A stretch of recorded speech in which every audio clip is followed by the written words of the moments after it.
Sunday, July 22nd, 2018, Monaco 64, home of alternative economics and contrarian views.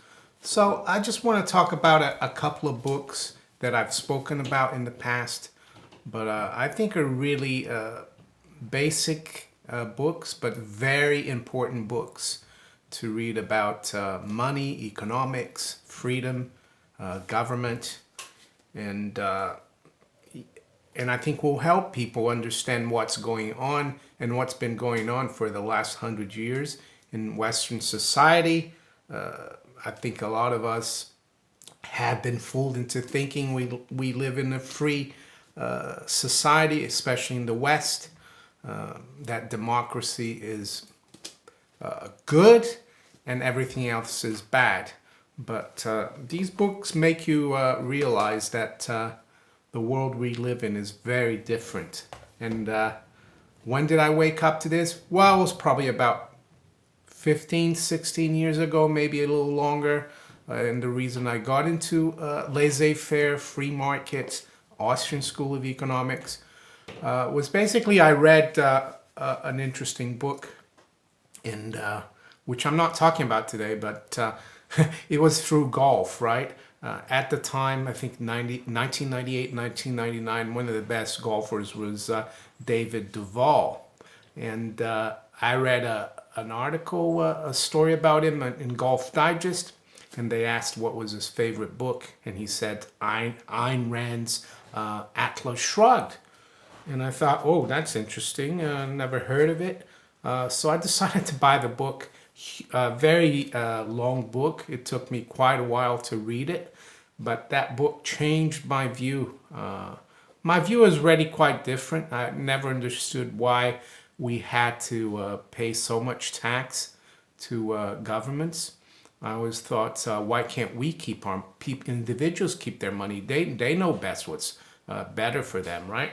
And it didn't happen right away for me, of course. When you're younger in school or university, you're more idealistic, but then you start working and your career picks up and you start earning more and paying more tax, and you realize that, and so I did have that kind of mindset before I read Atlas Shrugged, but that really changed the way I thought. And then in 2002, I bought my first gold coins and some silver coins. And I started really following the gold market and the history of money. And that's where it's led me. And then the Austrian school, of course, was very important. Always followed the Mises website, Mises.org, which I still recommend. The Lou Rockwell blog as well. Very good articles by libertarians or free marketeers, small government minded people. So what are these books, you might be asking? Well, the first one is The Law by Frederick Bastiat. And this book is published by the Foundation for Economic Education, right? And Frederick Bastiat, for those of you who don't know, he was a French economist, philosopher in the first half of the 1800s. He died fairly young in 1850. And it's interesting that it's a Frenchman that has written a really interesting book on freedom, liberty, the individual, property, and the state. At that time, there's a huge movement towards socialism in Europe and everywhere, I think, like from 1830s to the 1860s, you had all the literature coming up in socialism.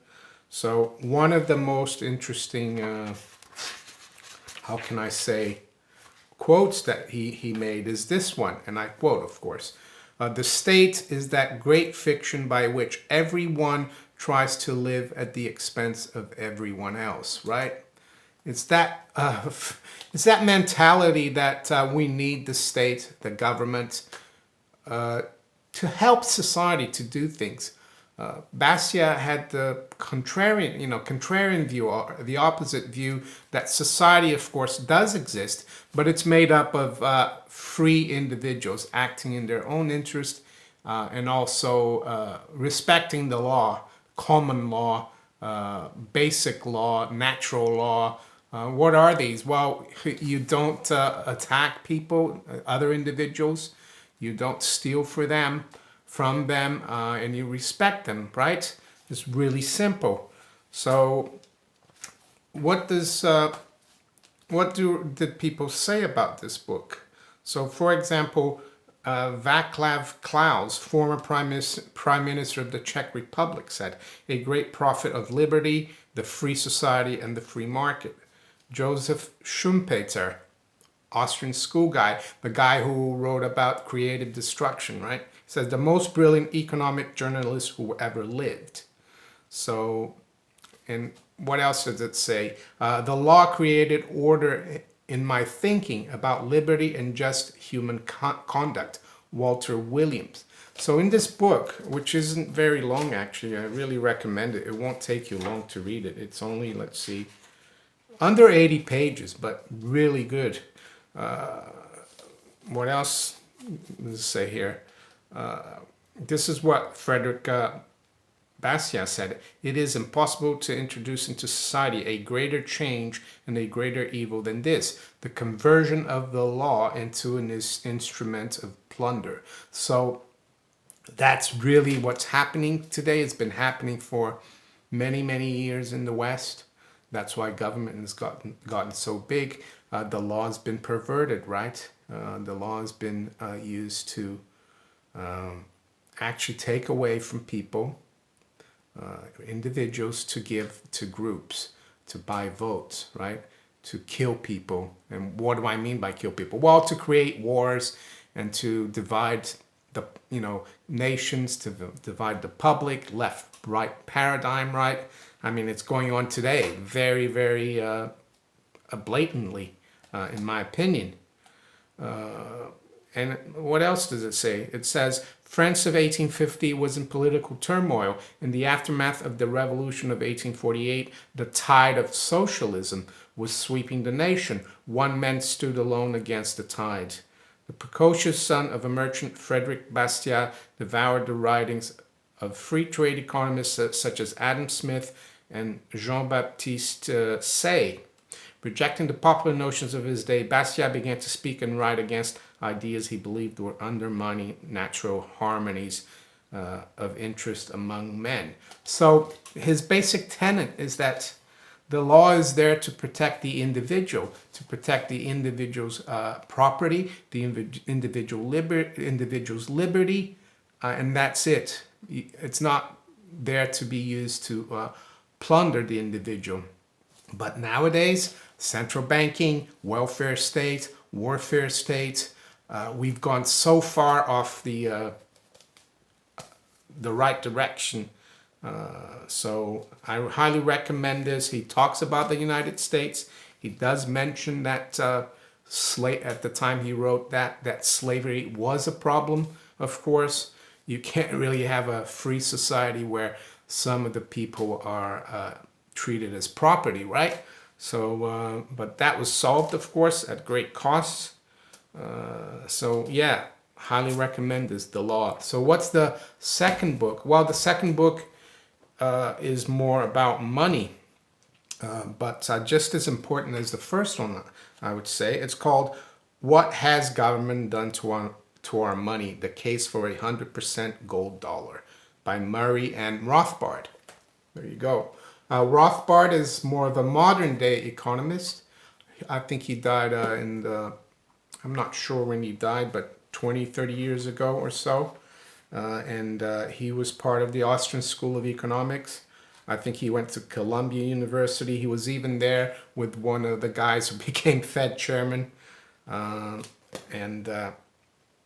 Basically he talks about how he does the Austrian School regression theory analysis of money, how it started.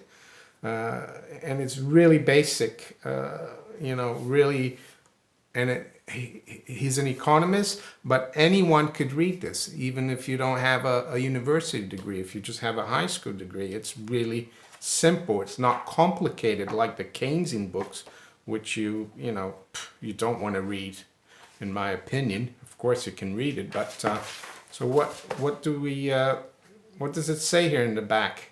From the introduction by Murray and Rothbard.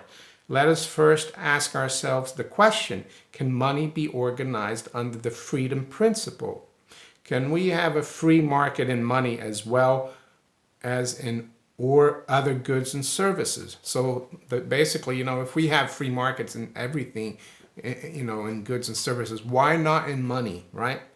What would be the shape of such a market, and what are the effects of various governmental controls? If we favor the free market in other directions, if we wish to eliminate government invasion of person and property, well, that goes hand in hand with that, right? We have no more important task than to explore the ways and means of a free market economy. So this book as well is not very long. It's a bit longer than the Bastiat book. It's about just under 200 pages, but really good reading. I'll give you an example of how it starts. This in the beginning of the book, page 2, Money in a Free Society. It says the value of exchange, and I'll read here from the book. How did money begin? Clearly, Robinson Crusoe had no need for money. He could not have eaten gold coins. Neither would Crusoe and Friday. Perhaps exchanging fish for lumber need to bother about money. But when society expands beyond a few families, the stage is already set for the emergence of money. To explain the role of money, we must go even further back and ask, why do men exchange at all? Exchange is the prime basis of our economic life. Without exchange, there would be no real economy and practically no society. Clearly, a voluntary exchange occurs between both parties. Clearly, a voluntary exchange occurs between both parties when both parties expect to benefit. An exchange is an agreement between A and B to transfer the goods or services of one man or woman, for that matter, for the goods or services of the other.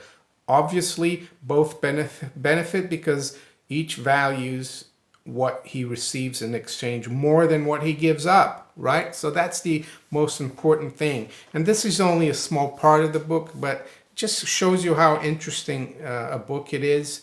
So to all those people who say, oh, we should get rid of money,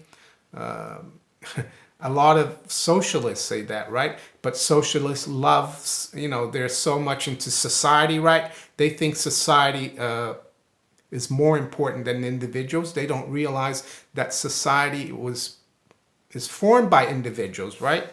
So if you destroy money, you destroy society. I mean, that's what he said right here, right off the bat. And then he talks about barter, for example, and then he talks about indirect exchange. And that's what money is, right? Money is facilitates indirect exchange. You could have anything be used as money. The free market determines that. Historically, of course, gold and silver have been money for thousands of years. But it can be something else. In Germany after World War II, it was cigarettes, right? People wanted cigarettes. They would exchange anything for cigarettes. Adults, of course. So there you have it. These are the two that I highly recommend for people who are not, the everyday person who's not an economist. I think these are really precious to have. I'll put some links below in the description if you want to buy these books. I think you probably be able to find them for free PDF on the Mises website. So highly recommend these. So if you enjoyed this video, please like, share it, subscribe to my channel if you haven't yet. If you like to support the channel as well, there's some links below in the description. And yeah, you can also follow me on DTube, Steemit, and on Twitter. So have a great rest of the weekend, and I'll talk to you later. Take care. Bye.